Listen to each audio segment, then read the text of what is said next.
അസ്സലാമു അലൈക്കും. ഇന്ന് നമ്മളൊരു പാൻ കേക്കിൻ്റെ റെസിപ്പി ആയിട്ടാണ് വന്നിട്ടുള്ളത്. ഇതിനാവശ്യമായിട്ടുള്ള 2 കോഴിമുട്ട, കുറച്ച് തേന്, ഷുഗർ, മൈദ, ഉപ്പ്, ബേക്കിംഗ് സോഡ, ചെറിയ ചേരുവകൾ, കുറച്ച് മാത്രം ചേരുവകൾ വെച്ചിട്ട് നമുക്ക് എങ്ങനെയാണ് തയ്യാറാക്കി എടുക്കണമെന്ന് നോക്കാം.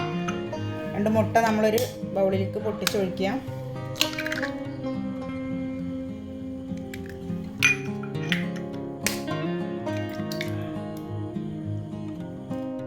ഇതിലേക്ക് 1 ടേബിൾ സ്പൂൺ ഹണി,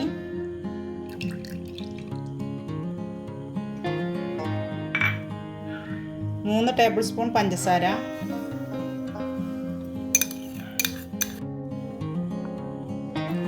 1 പിഞ്ച് ഉപ്പ്, 1 ടീസ്പൂൺ വാനില എസൻസ്. ഈ പഞ്ചസാര ഇതിലൊന്ന് നന്നായി മിക്സ് ആവുന്നത് വരെ നമുക്കിതൊന്ന് നന്നായി ഇളക്കിയെടുക്കാം. മിക്സ് വെച്ചിട്ട് നന്നായി മിക്സ് ചെയ്യാം. മുട്ടയും പഞ്ചസാരയും കൂടി നന്നായി പതഞ്ഞ് വന്നിട്ടുണ്ട്. നമുക്കിതിലേക്ക് ഡ്രൈ ഇൻഗ്രീഡിയൻസ് ചേർത്ത് കൊടുക്കാം. 1 കപ്പ് മൈദ, 1 teaspoon baking soda, baking powder അതിലേക്കൊന്ന് അരിച്ച് ചേർത്ത് കൊടുക്കാം. ഇതെല്ലാം കൂടി നമുക്കൊന്ന് മിക്സ് ചെയ്തെടുക്കാം. പൊടി മൊത്തമായിട്ട് മിക്സായി വന്നിട്ടുണ്ട്. ഇതിലേക്ക് നമുക്ക് കുറച്ച് വെള്ളം ചേർത്തിട്ട് ഒന്നും കൂടി ലൂസാക്കി എടുക്കണം.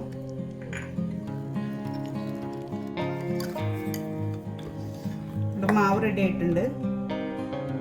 നല്ല കട്ടിയാവും ചെയ്യരുത്, വല്ലാണ്ട് ലൂസായി പോവുകയും ചെയ്യരുത്. ഈ ഒരു പരുവത്തിലാണ് നമുക്ക് കിട്ടേണ്ടത്. ഇതൊരു 10 മിനിറ്റ് നമുക്കിതൊന്ന് അടച്ചു വെക്കാം.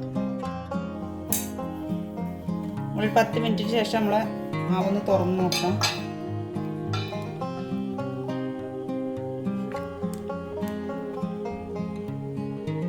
റെഡിയായിട്ട് ഇനി നമുക്കിതൊന്ന് ചുട്ടെടുക്കാം.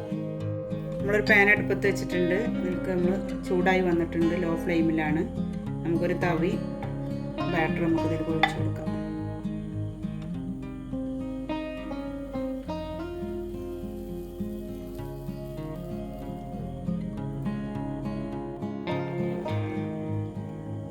ഇത് റെഡിയായി വന്നിട്ടുണ്ടോ എന്ന് നമുക്ക് മറിച്ചിട്ട് കൊടുക്കാം. മറിച്ചിട്ട് അധികം നേരം ഇതാവണ്ട, പെട്ടെന്ന് തന്നെ നമുക്കൊരു പ്ലേറ്റിലേക്ക് മാറ്റാം. നമ്മൾ പാൻ കേക്ക് ഇവിടെ റെഡി ആയിട്ടുണ്ട്.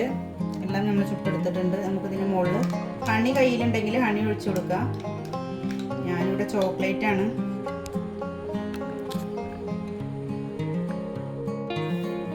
കഴിക്കാൻ നല്ല ടേസ്റ്റാണ് ചോക്ലേറ്റിൽ. ഹണിയിലാണെങ്കിലും നല്ല ടേസ്റ്റാണ്. സാഫ്രോണൊക്കെ കയ്യിലുണ്ടെങ്കിൽ ഹണിയിൽ സാഫ്രോൺ ഇട്ട് കൊടുത്തിട്ടൊക്കെ ചെയ്താൽ നല്ല ടേസ്റ്റാണ്.